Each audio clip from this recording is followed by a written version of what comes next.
Assalamualaikum warahmatullahi wabarakatuh. Hai teman-teman, di kesempatan hari ini saya akan mempresentasikan hasil responsi pengembangan sediaan yang telah saya kerjakan. Hasil responsi ini telah mendapatkan ACC dari pihak asisten dosen pada praktikum formulasi dan teknologi sediaan semi padat Universitas Pekalongan.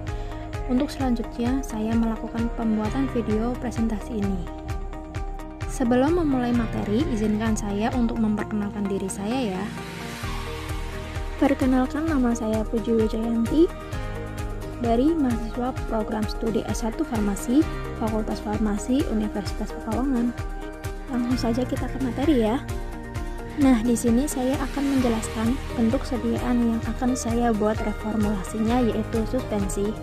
Ada yang sudah tahu apa itu suspensi? Nah, bagi yang sudah tahu boleh koreksi diri saya ya, dan yang belum tahu, mari kita simak.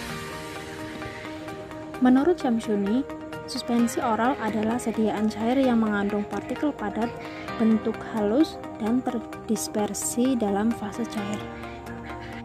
Metode pembuatan suspensi ada dua, yaitu 1. Metode dispersi, yaitu dengan cara menambahkan serbuk bahan obat ke dalam musilago yang telah terbentuk, kemudian baru diencerkan. Yang kedua yaitu metode presipitasi. Zat yang hendak didispersi dilarutkan dahulu dalam pelarut organik yang hendak dicampur dengan air. Setelah larut dalam pelarut organik, diencerkan dengan larutan pensuspensi dalam air. Akan terjadi endapan halus dan tersuspensi dalam bahan pensuspensi. Bentuk suspensi itu tidak hanya satu jenis doang ya. Suspensi ada yang bentuk oral, topikal atau di atas kulit, tetes telinga, optalmik atau untuk bagian mata, dan suspensi injeksi yang digunakan untuk disuntikan. Nah, dalam pembuatan suspensi ini kita pasti memerlukan bahan tambahan suspending agent atau bahan pensuspensi. Fungsinya untuk mendispersikan partikel tidak larut dalam pembawa dan meningkatkan viskositas sehingga kecepatan sedimentasi diperlambat. Dari sini kalian pasti bertanya, emang kelebihan suspensi apaan sih? Nah, kelebihan suspensi adalah dapat menjamin stabilitas kimia dan memungkinkan terapi dengan cairan. Memudahkan pemberian obat pada pasien dengan kondisi khusus, seperti tidak dapat menelan obat sediaan padat. Dapat memudahkan pemberian dosis yang relatif lebih besar dan lebih disukai anak-anak karena rasanya yang manis. Tapi walaupun banyak kelebihannya, sediaan ini tetap memiliki kekurangan. Contohnya, ketepatan dosis rendah. Pada penyimpanan lebih rentan terjadi perubahan sistem dispersi sediaan. Kemudian sediaan harus dikocok dahulu. Setelah pengenalan bentuk sediaan selesai, mari kita ke materi inti ya. Yang pertama kita bahas formulasi baku. Formula ini nantinya akan kita gunakan sebagai acuan untuk kita membuat reformulasinya. Dalam formulasi baku ini, kita menggunakan formulasi ekstrak etanol daun Afrika yang diambil dari jurnal oleh Program Studi Sarjana Farmasi Fakultas Ilmu Kesehatan Universitas Muhammadiyah Pekajangan Pekalongan dengan judul karakterisasi nanopartikel sediaan suspensi ekstrak etanol daun Afrika menggunakan emulgator CMCNA dan PGA. Jurnal ini ditulis oleh Faradina Ulfah, Wirasti, dan Herni Rejeki. Kamu bisa lihat tabel formulasinya di sini. Tertera 3 jenis formulasi dengan perbedaan persentase pada pensuspensi CMCNA, yaitu pada formulasi 1 0,5%, formulasi 2 0,75%, dan formulasi 3 1%. Adapun fungsi dari bahan-bahan tersebut yaitu ekstrak etanol daun Afrika sebagai zat aktif, PGA sebagai suspending agent, CMCNA juga sebagai suspending agent, propylenglycol sebagai wetting agent, sorbitol 70% sebagai pemanis, asam benzoat sebagai pengawet, peppermint oil sebagai perasa, dapar fosfat pH 6 sebagai pendapar, dan aquade sebagai pelarut. Selanjutnya kita ke literatur reformulasi. Formulasi ini nantinya akan kita ubah beberapa bahannya atau kita reformulasikan menjadi suatu suspensi yang diharapkan menjadi sediaan yang lebih baik lagi. Pengubahan bahan di sini bukan tanpa literatur ya.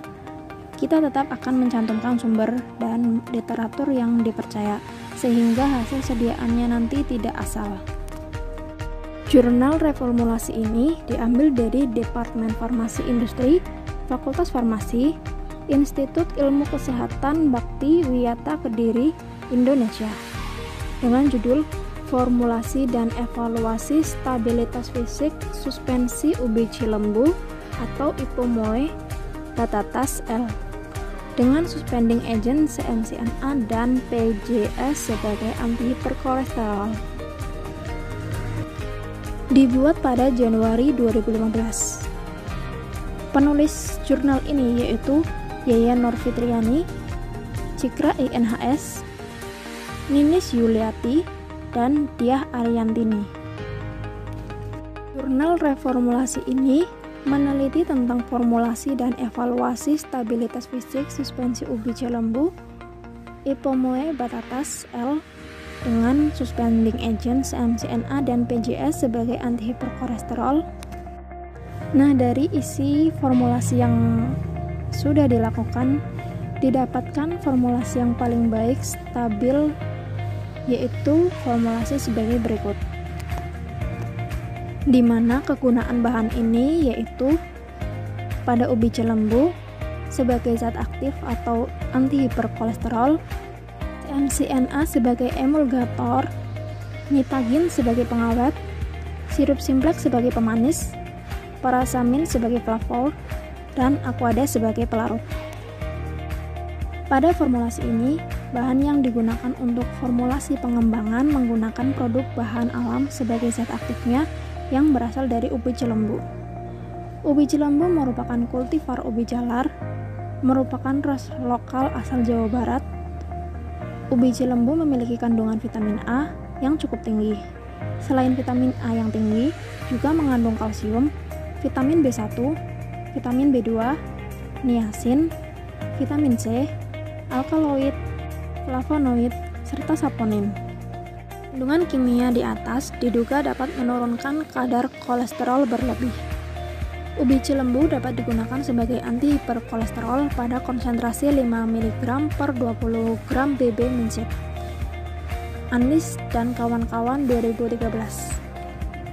Kemudian kita ke literatur pengubahan zat ini. Yang pertama, digunakan zat aktif ubi cilembu karena dalam bentuk suspensi, ubi cilembu tidak larut dalam air dan sediaan dalam bentuk suspensi diterima baik oleh para konsumen karena penampilannya yang baik dan segi warna ataupun bentuk wadahnya. Penggunaan dalam bentuk suspensi bila dibandingkan dengan larutan sangat efisien, sebab suspensi dapat mengurangi penguraian zat aktif yang tidak stabil dalam air. Suatu obat dalam bentuk larutan tidak mengalami proses penghancuran dan pelarutan dalam tubuh, sehingga obat dapat diabsorpsi oleh tubuh dengan cepat dan mengurangi penguraian zat aktif yang tidak stabil dalam air. Ansel 1989. Yang kedua, penggantian suspending agent. Agen eksipien membantu bahan farmasi aktif tetap tersuspensi dalam formulasi dan mencegah caking di bagian bawah wadah. Salah satu sifat suspensi yang diformulasikan dengan baik adalah mudah dihentikan ulang dengan menggunakan agitasi sedang atau gemetar. Alton 2002. Santan gum merupakan suspensi agent yang relatif baik untuk stabilitas fisik suspensi dengan range pH 3-12 dan konsentrasi pemakaian dengan range 0,05 sampai 0,5%. Pemakaian yang terbaik adalah 0,1% sebagai bahan pensuspensi untuk zat aktif kulit buah naga. Ramadan 2015. Yang ketiga yaitu penggantian bahan pengawet. Stabilitas terhadap bakteri dapat ditingkatkan dengan penambahan campuran 0,15 metil paraben, 0,02 propil paraben. Metil paraben banyak digunakan sebagai bahan pengawet dan antimikroba dalam kosmetik, produk makanan, dan formulasi farmasi, dan digunakan baik sendiri atau dalam kombinasi dengan paraben lain atau dengan antimikroba lain.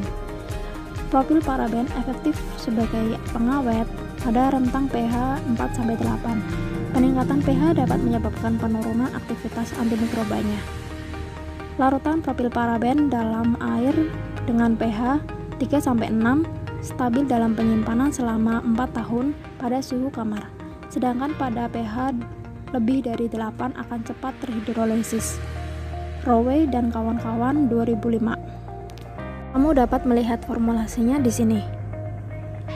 Dari dua formulasi dengan penambahan suspending agent yang berbeda telah diketahui bahwa formulasi yang bagus adalah formulasi dengan menggunakan suspending agent CMCNA 0,5%. Stabilitas fisik suspensi ubi cilembu dengan suspending agent CMCNA dan PGS pada parameter pengamatan organoleptis, homogenitas, berat jenis, dan kemampuan redispersi tidak terdapat perbedaan. Sedangkan pH, viskositas, dan volume sedimentasi terdapat perbedaan, di mana pH formulasi suspensi dengan pensuspensi agent CMCNA pH menurun dari 6 menjadi 3,3.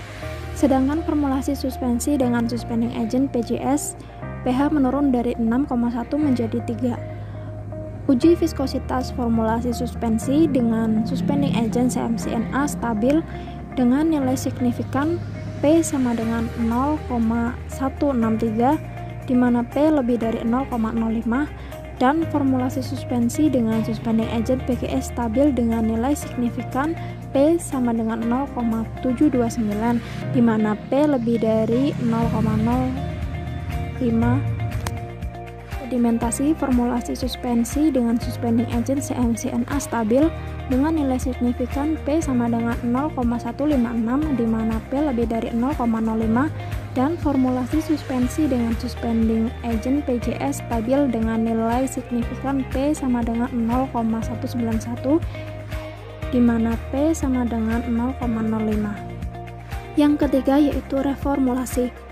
Reformulasi ini merupakan formula yang sudah saya kembangkan berdasarkan jurnal-jurnal dan literatur yang sudah saya cari. Di formulasi ini ada beberapa bahan yang sudah saya tambahkan atau saya ganti sehingga berbeda dari formulasi bakunya. Alasan saya menggunakan zat aktif ubi cilembu karena ubi cilembu diformulasikan dalam bentuk suspensi, tidak larut dalam air, dan sediaan dalam bentuk suspensi diterima baik oleh para konsumen karena penampilannya yang baik dan dari segi warna ataupun bentuk wadahnya. Dan juga ketersediaan hayati di Indonesia sangat melimpah. Ubi cilembu ini memiliki khasiat sebagai anti hiperkolesterol dengan range 1,5 sampai 3 gram. Dari jurnal oleh Noval Feni Verlina, Husnul Berti Indartantri pada program studi farmasi Fakultas Kesehatan Universitas Sari Mulia Banjarmasin. Yang kedua, CMCNA diganti santan gum. Alasannya berdasarkan hasil penelitian Sutaryono 2013 menyatakan bahwa santan gum merupakan suspending agent yang relatif baik untuk stabilitas fisik suspensi dengan range pH 3-12 dan konsentrasi pemakaian dengan range 0,05-0,5%. Pemakaian yang terbaik adalah 0,1% sebagai bahan pensuspensi untuk zat aktif kulit buah naga. Ramadan 2015. Khasiatnya sebagai suspending agent dengan range 0,05-0,5%. Diambil dari jurnal oleh Ni Putudevi Wira Andini, Erni Rustiani, dan Novi Fajar Utami. Program Studi Farmasi Fakultas MIPA Universitas Pakuan. Yang ketiga yaitu penggantian bahan pengawet. Alasannya, kombinasi metil dan propil paraben merupakan kombinasi sinergis yang dapat memperluas spektrum antimikroba larutan dalam pelarutnya. HP 5 halaman 794-795. Khasiatnya sebagai bahan pengawet dengan range untuk metilparaben 0,18% dan untuk propilparaben 0,02%. Dari jurnal oleh N. Putudevi Wiraandini, Erni Rustiani, dan Novi Fajar Utami. Program Studi Farmasi Fakultas MIPA Universitas Pakuan.